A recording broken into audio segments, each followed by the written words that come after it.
ज्येष्ठ कृष्ण एकादशी अपरा अर्थात अचला एकादशी व्रत की पूजा विधि एवं कथा।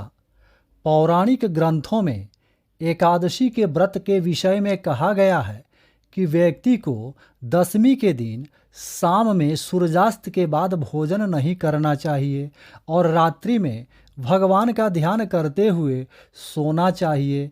एकादशी के दिन सुबह उठकर मन से सभी विकारों को निकाल दें और स्नान करके भगवान विष्णु की पूजा करें। पूजा में तुलसी दल, श्रीखंड, चंदन, गंगाजल एवं मौसमी फलों का प्रसाद अर्पित करना चाहिए।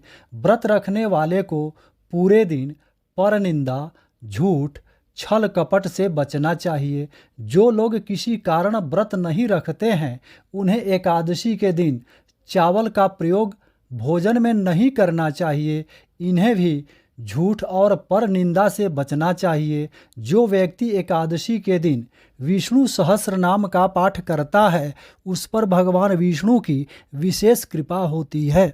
हमारे सनातन धर्म के अनुसार ज्येष्ठ मास की कृष्ण पक्ष की एकादशी को अपरा एकादशी कहा जाता है। इस एकादशी को अचला एकादशी के नाम से भी जाना जाता है। माघ में सूर्य के मकर राशि होने पर प्रयागराज में गंगा स्नान, शिवरात्रि में काशी में रहकर व्रत, गया में पिंडदान, वृषभ राशि में गोदावरी में स्नान, बद्रिकाश्रम में भगवान विष्णु के दर्शन और केदार धाम में भगवान शिव के दर्शन या सूर्य ग्रहण में कुरुक्षेत्र में स्नान और दान के बराबर जो फल मिलता है वह अपरा एकादशी के मात्र एक व्रत से मिल जाता है। अपरा एकादशी को उपवास करके भगवान वामन की पूजा से मनुष्य सब पापों से मुक्त हो जाता है। इसकी कथा सुनने और पढ़ने से सहस्र गोदान का फल मिलता है। एकादशी व्रत का संबंध केवल पाप मुक्ति और मोक्ष प्राप्ति से नहीं है। एकादशी व्रत भौतिक सुख और धन देने वाली भी मानी जाती है। ज्येष्ठ मास की कृष्ण पक्ष की एकादशी ऐसी ही एकादशी है जिस दिन व्रत रखकर भगवान विष्णु की पूजा करने से अपार धन प्राप्त होता है। यही कारण है कि इस एकादशी को अपरा एकादशी के नाम से जाना जाता है। अपरा एकादशी एक ऐसी एकादशी है जिसका पुण्य अपार है। इस एकादशी का व्रत करने से ऐसे पापों से भी मुक्ति मिल जाती है जिससे व्यक्ति को प्रेत योनि में जाना पड़ सकता है।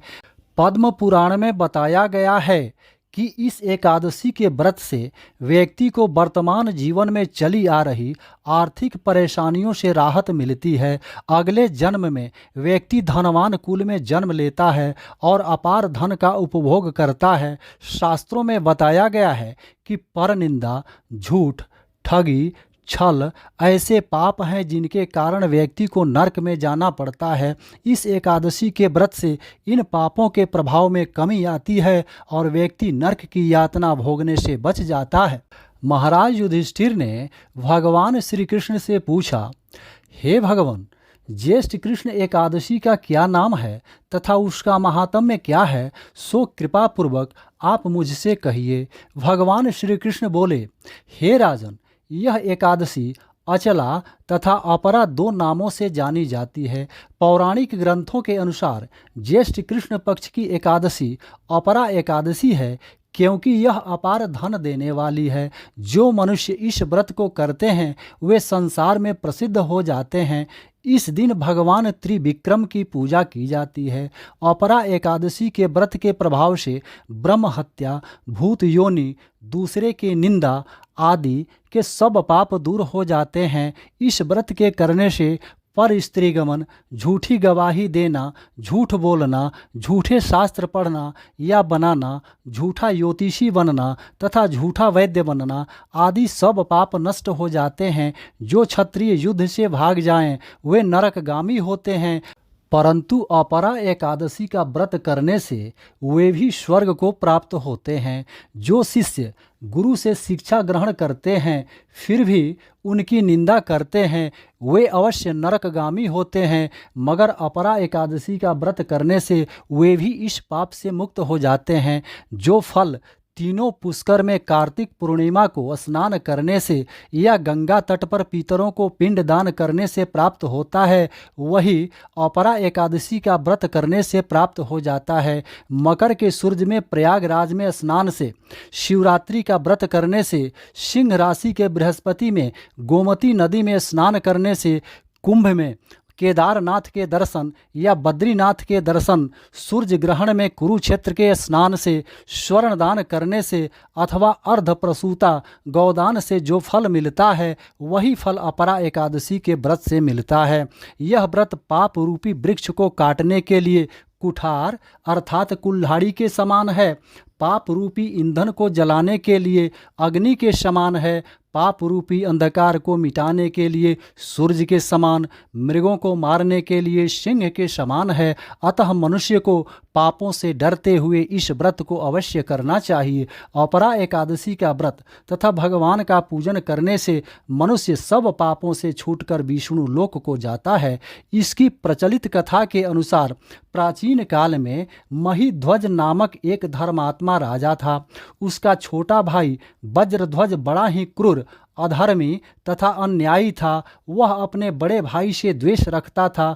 उस पापी ने एक दिन रात्रि में अपने बड़े भाई की हत्या करके उसकी देह को एक जंगली पीपल के पेड़ के नीचे गाड़ दिया।